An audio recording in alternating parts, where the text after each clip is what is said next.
पाहत आहात तिरंगा न्यूज महाराष्ट्र चॅनल।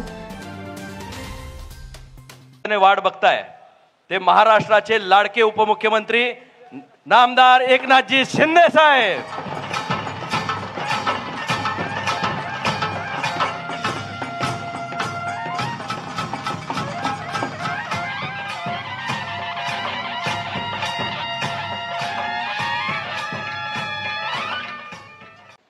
आणि ज्यांच्या संकल्पनेतून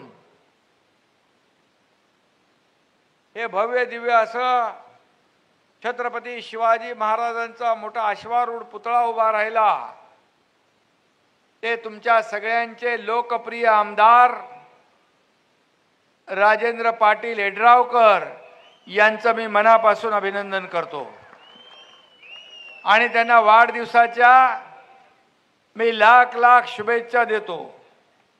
त्यांना निरोगी दीर्घायुष्य लाभो आणि त्यांची यशस्वी वाटचाल आणि तुमची सेवा करण्याची संधी यापुढे सातत्याने मिळत राहावो अशा प्रकारच्या मनापासून मी त्यांना शुभेच्छा देतो।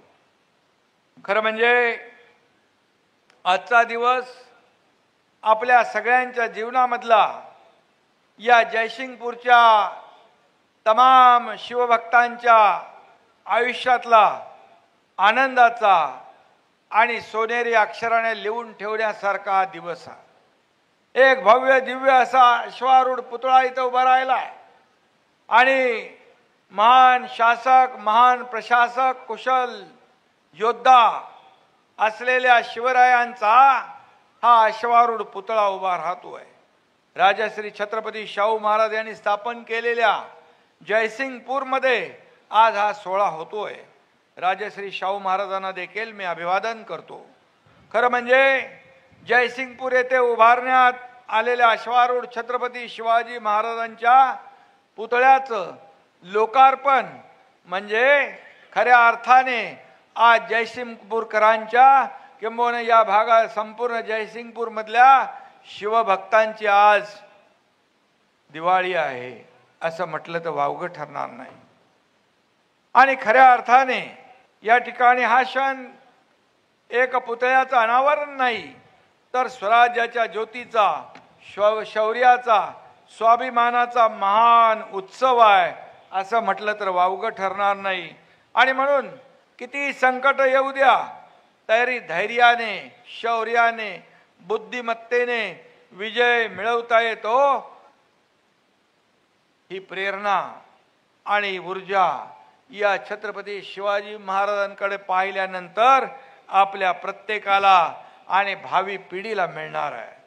आणि या ठिकाणी खऱ्या अर्थाने छत्रपती शिवाजी महाराजांचा इतिहास मला आपल्याला सांगण्याची आवश्यकता नाही।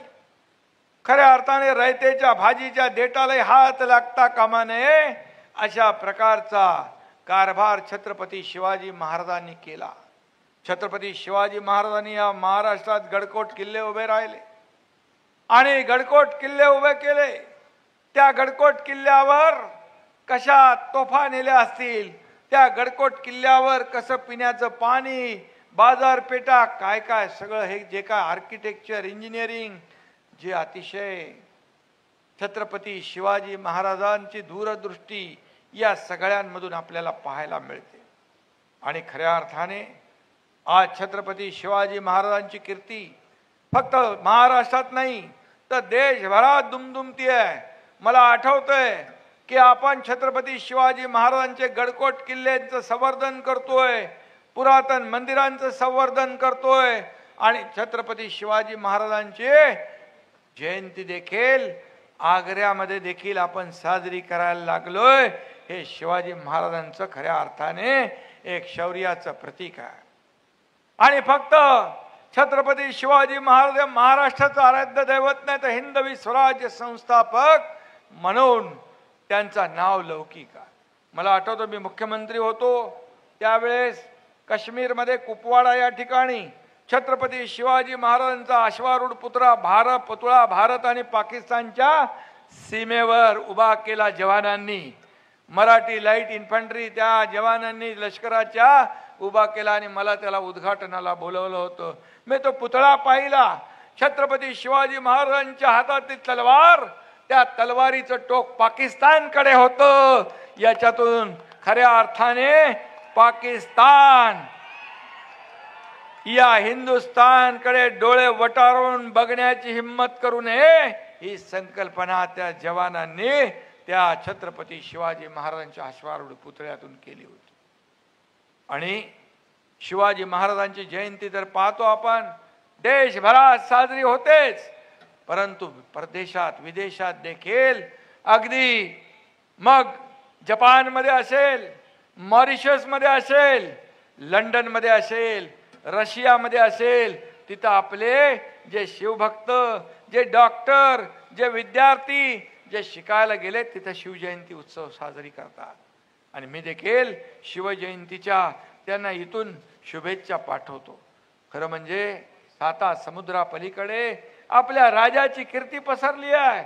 आणि शाहू महाराज आपल्या छत्रपती शिवाजी महाराजांचे 12 किल्ले, गडकोट किल्ले युनेस्को मध्ये आपले गेलेत. हे देखील छत्रपती शिवाजी महाराजांची ही मोठी कीर्ती आहे. आणि या ठिकाणी नौदलाच्या झेंड्यावर देखील छत्रपती शिवाजी महाराजांची प्रतिकृती या देशाचे आदरणीय प्रधानमंत्री नरेंद्र मोदीजी यांनी या ठिकाणी प्रतिकृती त्या झेंड्यावर लावली. हा देखील छत्रपती शिवाजी महाराजांचा आणि या महाराष्ट्राचा स्वाभिमान आणि अभिमान. आणि म्हणून सांगावं तेवढं कमी आहे. आणि म्हणून आज ब्रिटनमधून आलेली वाघनख देखील त्याचा सगळे लोक या महाराष्ट्रातले तमाम शिवभक्त दर्शन घेतात. हा इतिहास छत्रपती शिवाजी महाराजांचा. आणि म्हणून छत्रपती शिवाजी महाराजांचे हे केवळ पुतळे नाही आहेत, खऱ्या अर्थाने हे प्रेरणा आहे, ही ऊर्जा आहे.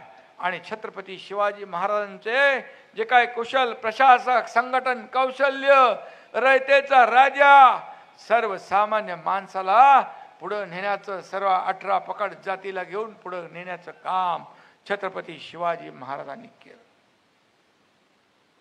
कल्याणच्या सुभेदारच्या सुनेला साडी चोळी घालून तिला पुन्हा अतिशय स्वाभिमानाने आदराने परत पाठवण्याचं काम आपल्या राजाने केलं.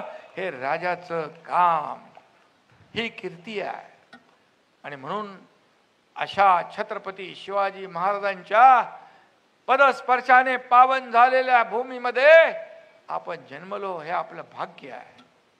आणि म्हणून या गडकोट किल्ल्यांचं संवर्धन, जतन झालं पाहिजे, हे शासनाची भूमिका आहे. आणि म्हणून या ठिकाणी आज मी अनेक कामं तुम्ही आमदार महोदयांनी केली, अनेक कामं मी पाहिली. त्याच्यामध्ये म्हणजे जयसिंगपूरमध्ये आता स्टेडियम झालं, ऑडिटोरियम झालं, नाट्यगृह झालं, स्विमिंग पूल झालं, या ठिकाणी ड्रेनेज सिस्टीम झाली, 24/7 पाणी झालं. आता आनंद दिघे साहेबांच्या नावाचं पॅव्हिलियन करतायत. लंडन मधलं कुठलं ते लॉर्ड्स पॅव्हिलियनचा प्रतिकृती इकडे आणतात. हे सगळं तुम्ही करताय. पण सगळ्यात मोठं काम जर तुम्ही काय केलं असेल तर आज छत्रपती शिवाजी महाराजांचा अश्वारूढ पुतळा आणि हे म्युझियम आपण केलं. UPSC MPSC च्या विद्यार्थ्यांचा आता मगाशी आपण त्यांचा सत्कार केला. अभिमान वाटतो आपल्याला. आज ही आपली मुलं IAS IPS होतात आणि त्यासाठी तुम्ही त्याची तजवीज केली. वरती छत्रपती शिवाजी महाराज, मुलं येतील, नतमस्तक होतील, प्रेरणा घेतील, ऊर्जा घेतील आणि या राज्याची सेवा, या देशाची सेवा करतील. खऱ्या अर्थाने ही देशभक्ती, राष्ट्रभक्ती नसानसात या तरुणांच्या भिनली पाहिजे. हा उद्देश डोळ्यासमोर ठेवून तुम्ही हे मोठं भव्य दिव्य काम केलेलं आहे. आणि म्हणून आज तुम्ही या जयसिंगपूर मधून अपक्ष म्हणून प्रत्येक वेळेला निवडून येता. हे काही साधं सोपं काम नाही आहे. आणि म्हणून या जनतेला, या मतदारांना मी धन्यवाद देतो. तुम्ही निवडून दिलेला एक आदर्श आमदार या जयसिंगपूरचा विकास करतो आहे. 2000 कोटी रुपये आपल्या या विकासाला मी मुख्यमंत्री असताना आपल्याला दिले. मला वाटतं मी मुख्यमंत्री असताना खूप लोकांना खूप म्हणजे विकास प्रकल्पांना पैसे दिले. माझं शाहू महाराज असा आहे, दिलेलं या हाताचं या हातालाही कळत नाही, मी कळून देतही नाही. कारण शेवटी हे विकासाचे पैसे आहेत, हे जनतेचे पैसे आहेत, हे सर्वसामान्य लोकांच्या कामी आले पाहिजे. मी मुख्यमंत्री असताना मला आठवतंय, मुख्यमंत्री सहायता निधीमधून मला आठवतंय, मला आलेला कुठला माणूस, प्रत्येक माणूस मुख्यमंत्री सहायता निधी असेल पत्र, हे माझ्या सहकाऱ्यांना माहीत आहे. मी तात्काळ सही करायचो. मग मी ऑफिसमध्ये असेन, घरात असेन, कार्यालयात असेन, कार्यक्रमात असेन, गाडीत असेन किंवा रस्त्यावर गर्दीमध्ये असेन, तिथं देखील मी सही केलेली आहे. जगाच्या पाठीवर, एखाद्याच्या पाठीवर सही करणारा पहिला मुख्यमंत्री असेल. कारण गर्दीमध्ये त्याच्या लेटरवर सही करायची आहे, तर त्यांनीच पाठ फिरवून त्याच्यावरच तो कागद ठेवून त्याच्यावरच सही केली. हा, शिरोळमध्ये केली, बापू बऱ्याच ठिकाणी केली, मला आठवतच नाही. पण मी सांगतो 400-450 कोटी 2.5 वर्षात आपण दिले. मला आठवत आहे कोल्हापूरमध्ये शासन आपल्या दारी या कार्यक्रमात मी आलो होतो. एक मुस्लिम एक मुलगी उभी होती माझ्या समोर, एक छोटं बाळ तिच्या हातात होतं. मी म्हणालो हिचं काहीतरी काम असेल. मी तिला विचारलं काय काम आहे? बोले इसका नाम दुआ है. मैं बोलो काय झालं? बोले आपने मुख्यमंत्री सहायता निधि में से पैसे दिए करके इसकी जान बच गई और इसके लिए इसका नाम मैं दुआ रख दिया. पैसे कोणाचे आहेत? हे सर्वसामान्य लोकांचे सरकार पैसे सर्वसामान्य माणसाचा जीव वाचवण्यासाठीच मिळाले पाहिजे, ही भूमिका घेऊन मी काम करत होतो. आणि मागच्या सरकारमध्ये मी सांगत नाही, 2.5 वर्षात किती पैसे प्रकाश? 2.5 वर्षात 2.5 कोटी आणि माझ्या 2.5 वर्षात 450 कोटी रुपये या सर्वसामान्य लोकांना मुख्यमंत्री सहायता निधीमधून देण्याचा. आणि म्हणून मग विकास प्रकल्प असतील, एकेका मतदारसंघामध्ये जे आवश्यक आहे ते देण्याचं काम केलं. मी सगळ्यात जेव्हा मी आणि देवेंद्रजींनी दोघांनी शपथ घेतली त्यावेळेस पहिल्या कॅबिनेटमध्ये आम्ही कुठला निर्णय घेतला असेल तर तो शेतकऱ्यांच्या हितासाठी, सिंचन प्रकल्पांसाठी घेतला. आणि मला अभिमान आहे, आमच्या 2.5 वर्षात 150 सिंचन प्रकल्पांना सुधारित प्रशासकीय मान्यता आम्ही दिली.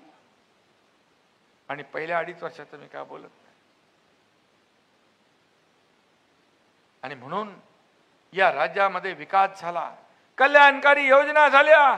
माझ्या लाडक्या बहिणी पण इकडे आहेत. लाडकी बहीण योजना, लेक लाडकी लखपती, वयोवृद्ध योजना, ज्येष्ठांची योजना, युवक प्रशिक्षण योजना, सगळ्या योजना माझ्या लाडक्या बहिणींना मी सांगून ठेवतो. काही कोणी काही म्हटलं तरी लाडकी बहीण योजना कधी बंद होणार नाही. जे आम्ही वचननामा दिलाय 5 वर्षाचा, या वचननाम्याप्रमाणे एक एक टप्पा.